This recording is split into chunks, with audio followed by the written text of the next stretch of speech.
আমি খুব সাধারণ ঘরের মেয়ে ছিলাম, খুব সাধারণ ঘরের বউ হয়েছি। আমার কিন্তু স্বপ্নেও ভাবি নাই যে আমি ইউটিউবে ভিডিও আপলোড করব। আমার এই সাধারণ কাজকর্মগুলো আপনাদের সাথে শেয়ার করব। আর এই কাজকর্মগুলোই আপনারা অনেক বেশি পছন্দ করবেন। তো একজন সাধারণ ঘরের মেয়ে থেকে বউ হলাম, বউ থেকে আমি একজন ইউটিউবার কিভাবে হলাম সেটা আপনাদের সাথে আজকে শেয়ার করব। আসসালামু আলাইকুম, আমি টুপুর আপনাদের সাথে আছি কাছে দূরে যে যেখান থেকে আমার এই আজকে ব্লগ ভিডিও দেখতে পাচ্ছেন। আশা রাখি আল্লাহর রহমতে আপনার সবাই অনেক বেশি ভালো আছে। আমার কিন্তু 3টা বাচ্চা আছে, 2টা মেয়ে একটা ছেলে। তো ওদের পিছনে কিন্তু অনেক খাটাখাটনি করতে হয় এবং সংসারে কাজকর্মগুলোও করতে হয়। আর শখ থেকে যেহেতু ভিডিও করা, তো শখ থেকে যেহেতু ভিডিও করি, আমার কিন্তু এখানেও সময় দিতে হয়। আচ্ছা, ভিডিও শুরুতেই বলে নিই, যেসব আপুদের কাছে ভালো লাগবে আমার আজকের ভিডিও, প্লিজ একটা লাইক দিয়ে দিবেন। আর ভালো লাগলে আমার চ্যানেলটা সাবস্ক্রাইব করে পাশেই থেকে যেতে পারেন। আর এরই মধ্যেই যারা এসব কাজগুলো করে ফেলছেন সেসব আপুদেরকে অসংখ্য ধন্যবাদ। আমি এখানে আমার জন্য সকালের নাস্তা বানাচ্ছি। ছেলে মেয়েদেরকে তো খাইয়ে দিলাম, তো আমার জন্য নাস্তা বানাচ্ছি। আমার নাস্তাটা একটু লেট করে খাই, সকালের একটু কাজ টাজ এগিয়ে তারপর খেয়ে থাকি সকাল মানে নাস্তাটা আর কি। আর তা না হলে দেখা যায় কি সকালে নাস্তাটা নিয়ে যদি বসি আমার এখানে আধা ঘন্টা চলে যায়। ওই যে হুটহাট করে দুমদাম করে খেয়ে ফেলাটা সেটা ভালো লাগে না। ওই সকালে নাস্তাটার সময় আমার মনে হয় একটু আধা ঘন্টা বসে নিজের মতো একটু রিল্যাক্সভাবে নাস্তাটা খাই।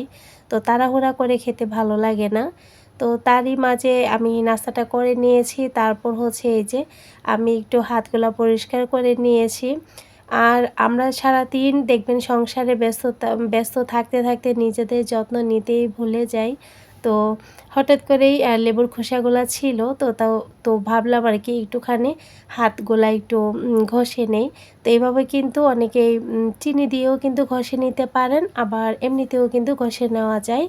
এতে করে আলু বা বেগুন, তারপর আনার এগুলা ছিললে দেখবেন নখ তারপর আঙুলগুলা কালো হয়ে যায়।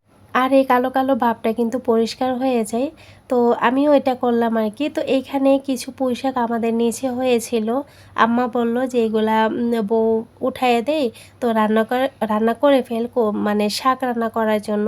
কিছু কচু শাকও আম্মা তুলে বেছে দিয়েছে, আর পুঁইশাকগুলো আমাকে বলল কেটে বেছে নেওয়ার জন্য। বলছে কচু শাকের সাথে পুঁইশাকগুলাও দিয়ে দেওয়ার জন্য। তারপর দিলাম। ছেলের মাদ্রাসার সময় হয়ে গেছে, ছেলের খাবারটা আমি রেডি করে নিয়েছি। যেহেতু রান্নাটা হয় নাই তার জন্য একটা ডিম ভুনা করে আমি ভাত দিয়ে ওকে দিলাম, আর দুধ খাইয়ে এখন পাঠাবো।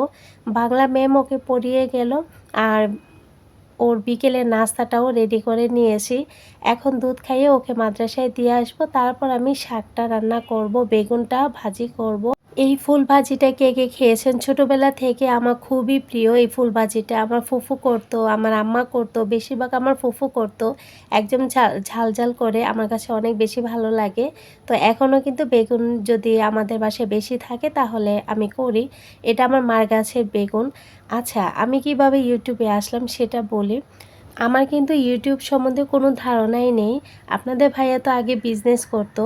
তো এবার বাবা যখন দেশে ছিল তখন ওনার মোবাইল থেকে একটু আধটু ওই ফেসবুকে ঢুকতাম। তারপর দেখতাম এটা সেটা, কে ছবি দিল, ইয়ে করলো, এগুলাই দেখতাম, আত্মীয়-স্বজনের ছবিগুলা। তো ওগুলা দেখেই একটু আধটু দেখতাম রাতের বেলা ঘুমানোর সময়। আর এমনিতেই কিন্তু আমার দেখা হতো না ইউটিউবে যে এরকম ফ্যামিলি ব্লগ দেওয়া হয়, ঘরে কাজকর্ম কিভাবে করে এগুলা দেওয়া হয়, সেটা আমার কখনোই জানা ছিল না। আর এগুলা দিয়ে যে ইনকাম করে সেটাও আমার জানা ছিল না।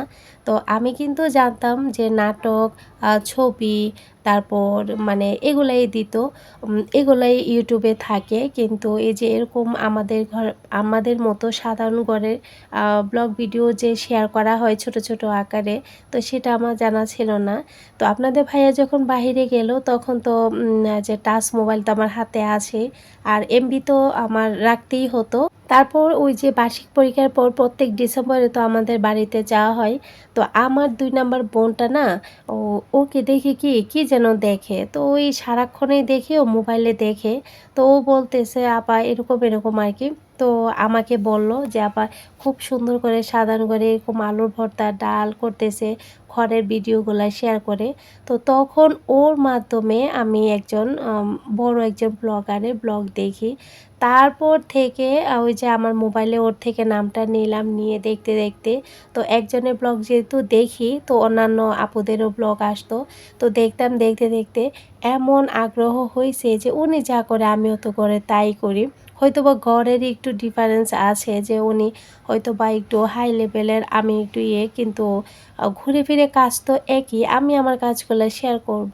তো আপনাদের ভাইয়ের সাথে এটা নিয়ে কথা বললাম, আলোচনা করলাম যে আমি একটা চ্যানেল খুলবো। তো সবাইকে দেখে এরকম ঘরের কাজ, রান্নাবান্না, খাওয়া-দাওয়া এগুলাই শেয়ার করে। আমি যা করি উনারাও তো তাই করে।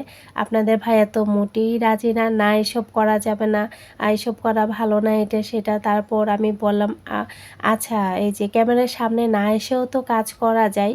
তো আপনাদের ভাইয়া ওই যে সমস্যা ছিল ক্যামেরার সামনে এসে আর কি। তো ক্যামেরার সামনে না গিয়েও কাজ করা যায়। ওনাদেরকে দেখি ক্যামেরার সামনে আসে না, ক্যামেরার পিছনে থেকেই ঘরের কাজকর্ম এবং রান্নাবান্না ডেইলি যা যা করে আর কি ওগুলা শেয়ার করে। তো অনেক বুঝিয়ে শুনিয়ে তারপর বলল আচ্ছা ঠিক আছে আমি আইসা নেই। তো আমি বললাম আচ্ছা ঠিক আছে, আসার পর তোমাকে আগে দেখিয়ে নেই। তারপর তো উনাদের ব্লগ আমি দেখি আর এত ভালো লাগে, সব এমবি শেষ হয়ে যায়। আপনাদের ভাইয়া ওখান থেকে আমাকে এমবি পাঠায়, সব এমবি শেষ হয়ে যায়। বলে আগে তো তোমার এমবি এত খরচ হইতো না, এখন এমবি শুধু শেষ হয়ে যায়। তো তারপর আপনাদের ভাইয়া যখন দেশে আসলো তো আপনাদের ভাইয়াকে দেখালাম, এই যে দেখো এই যে ঘরে কাজকর্ম শেয়ার করা হয়, কিন্তু ক্যামেরার সামনে যাদের ইচ্ছে যেতে পারে, যারা ইচ্ছুক না তারা কিন্তু না যেয়েও কিন্তু কাজগুলা করতে পারে। তারপর আপনাদের ভাইয়ের রাজি হলো। তারপর হচ্ছে গিয়ে আপনাদের ভাইয়ের হাতের মোবাইলটা দিল। তারপরে একটা চ্যানেল খুললাম। তো খোলার পর তারপর আমার ভাইকে বললাম, বলার পর ওর ফ্রেন্ড এসে আমাকে চ্যানেলটা খুলে দিল। তো খুলে দেওয়ার পর আজকে ওই যে খুব সাধারণ ঘরের একজন মেয়ে ছিলাম, মেয়ে থেকে বউ হলাম, বউ থেকে আজকে একজন ইউটিউবার হয়ে গেলাম। তো ভিডিও শেয়ার করি। জানি না আপনাদের কাছে কেমন লাগে। তো যদি ভালো লাগে তাহলে অবশ্যই আমার চ্যানেলটা সাবস্ক্রাইব করে আমার পাশেই থেকে যাবেন। তো ভালো লাগে, ভালো লাগা থেকেই ফ্যামিলি ব্লগগুলো শেয়ার করি। আমি যতটুকু পারি আমার জায়গা থেকে সবচেয়ে বেস্টটাই দেওয়ার চেষ্টা করি এবং চেষ্টা করি যেন আপনাদের ভালো লাগে। তো ঘরের তো কাজকর্ম বা রান্নাবান্না যারা আমাকে কমেন্ট করেন, আমি যতটুকু বুঝতে পারি আমার ব্লগগুলো আপনারা অনেক বেশি পছন্দ করেন। আর আপনাদের সুন্দর সুন্দর কমেন্টগুলা পড়লে অনেক বেশি ভালো লাগে। আর ভালো লাগা থেকে আপনাদের কমেন্টগুলা পড়ে আরও একটা ভিডিও করার উৎসাহ পাই। তো ভালো লাগলে কিন্তু অবশ্যই একটা লাইক দিবেন। আর লাইক কিন্তু দিতে কোনো টাকা পয়সা খরচ হয় না। একটা লাইক দিবেন, লাইকটা দেখলে ভালো লাগে। এই তো ৩ ছেলে মেয়ে রেডি হয়ে গেছে, ইভা, আন্নি, এহসান। ৩ ছেলে মেয়েকে নিয়ে একটা রাত্রর জন্য বাবার বাড়িতে যাচ্ছি। তো ঈদের মধ্যে আর কি বাবার বাড়িতে যাওয়া হয় নাই। তো এর আগে তো আবার অনেক অসুস্থ ছিলাম আর ওদের পড়াশোনাও আছে।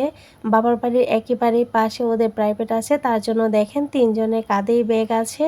তো ওদের এহসানকেও ওখান থেকে মাদ্রাসায় দিয়ে আসবো।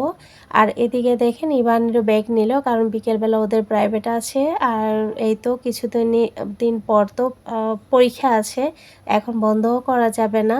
তারপর তো বাবার বাড়িতে চলে আসছি। আর যেহেতু কোরবানি ঈদ, তো পাতিল ভরে গরুর মাংস আম্মা রান্না করেছে, একদম লাল লাল, কত সুন্দর হয়েছে কালারটা। অনেক কিছুই আজকে রান্না করা হবে। এখানে কলিজা সিদ্ধ করে নেওয়া হচ্ছে, ভাপিয়ে নেওয়া হচ্ছে। তো কলিজা রান্না করা হবে, তারপর মুরগি রান্না করা হবে, পাবদা মাছ, ঢেঁড়স ভাজি, মেষ্টা পাতার ভর্তা, ডিম, পোলাও, ভাত, তারপর হচ্ছে ডাল, অনেক কিছুই আছে আর কি আজকে খাবার দাবারের মধ্যে। তো আমার ব্লগগুলা যেসব আপুরা দেখেন, আপনারা কিন্তু আমার ব্লগগুলা দেখেই বুঝতে পারেন আমি খুব সাধারণ ঘরের একজন বউ। তো খুব শখ থেকেই আমার ভিডিওগুলা করা। আর এটা হচ্ছে আমার বাবার বাড়ির ভিডিও। খুব শখ থেকে ভিডিওগুলা করি। তো আশা করি আপনারা আমাকে সাপোর্ট দিবেন। তো চেষ্টা করব আপনাদের মনের মতো করে আমি ব্লগ দেওয়ার। আর বাবার বাড়ি মানেই দেখবেন রান্না শেষ হলে মা যখন চুলা থেকে পাতিল ওঠায় তখন প্লেটে করে নিয়ে মাংস খাওয়া। তো আমি খাচ্ছিলাম, তারপর আবার ইভান্নি, এহসান ওদেরকেও দিচ্ছিলাম, ইভান্নিকে দিচ্ছিলাম। তো ওরাও খেয়েছিল। এদিকে দেশি আলু দিয়ে করলা ভাজি করেছি। রান্নাবান্না যেহেতু বেশি, কারেন্টের চুলা মানে ইলেকট্রিক চুলা আর কি, তো সেটার মধ্যেও রান্না করা হয়েছে, লাকড়ি চুলার মধ্যেও রান্না করা হয়েছে। তো আমাদের এখানে কিন্তু সরকারি গ্যাস একবার এসেছিল, আবার কেটে নিয়ে গেছে। তো সেটা কখন আসবে সেটা জানি না, কিন্তু আমাদের নতুন বাড়িতে আছে, তো ওটার মধ্যে থাকা হয় না, ওটার মধ্যে হচ্ছে ভাড়াটিয়ারা আছে। এদিকে মুরগির রোস্টটাও চুলার মধ্যে রান্না করে নেওয়া হচ্ছে। ছোটোখাটো যে রান্নাগুলা আছে ভাজি ভুজি, তো ওগুলা হচ্ছে কারেন্টের চুলার মধ্যে আমি করে নিয়েছি। আর এদিকে আমি যে সব কি বলে আমার বোন রান্না করে নিতেছে। আম্মা পোলাও গরুর মাংসটা রান্না করে ফেলছে। এহসানকে খাবার দিয়ে আমি মাদ্রাসায় দিয়ে আসছি। এদিকে ঘরটর সব কিছু গোছানো হয়ে গিয়েছে। তো আমার বাবা কিন্তু একজন প্রবাসী ছিলেন। তো আমার বাবা দুনিয়া থেকে চলে গিয়েছে। তো সবাই আমার আব্বার জন্য দোয়া করবেন। আল্লাহ যেন আমার আব্বাকে জান্নাতবাসী করেন, জান্নাত দান করেন। এদিকে সব কিছু খাবার দাবার রেডি করে নেওয়া হচ্ছে। তো এদিকে শসা, গাজর, লেবু সব কিছুই কেটে নেওয়া হয়েছে। গরুর মাংস, কলিজা, বেগুনের চাক ভাজি, মাছের ভর্তা, রোস্ট এইগুলাই ছিল আর কি আজকে খাবার দাবারের আয়োজনের মধ্যে। যারা এই পর্যন্ত আমার সাথে এসেছেন সবাইকে অসংখ্য ধন্যবাদ।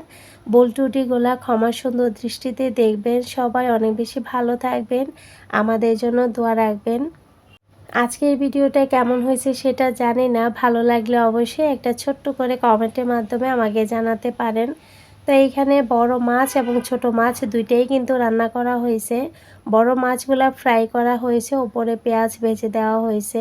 আর মাছের ভর্তাটাও আমি করে নিয়েছি, ভাতও আছে এখানে। কারণ পোলাও দেখবেন সবাই পছন্দ করে না, পোলাও যতই খাওয়া হোক লাস্ট পর্যায়ে কিন্তু অল্প করে হলেও ভাত খেতে হয়। যেটা আমার হয়, আমার যতই পোলাও খাই না কেন ভাত না খেলে আমার চলেই না। তো সব খাবার দাবার টেবিলে নিয়ে আসা হয়েছে, সাজিয়ে গুছিয়ে নেওয়া হয়েছে। সামনের ব্লগে আবারও আপনাদের সাথে দেখা হয়ে যাবে। তো এখন খাবার দাবারের পালা, সবাই মিলে খাওয়া দাওয়া করা হবে। এইখানে মেষ্টা পাতার ভর্তাটা আমার এত এত বেশি পছন্দ কি বলবো। তো মেয়েরা মেহেদি দিল। সবাই ভালো থাকবেন, আল্লাহ হাফিজ।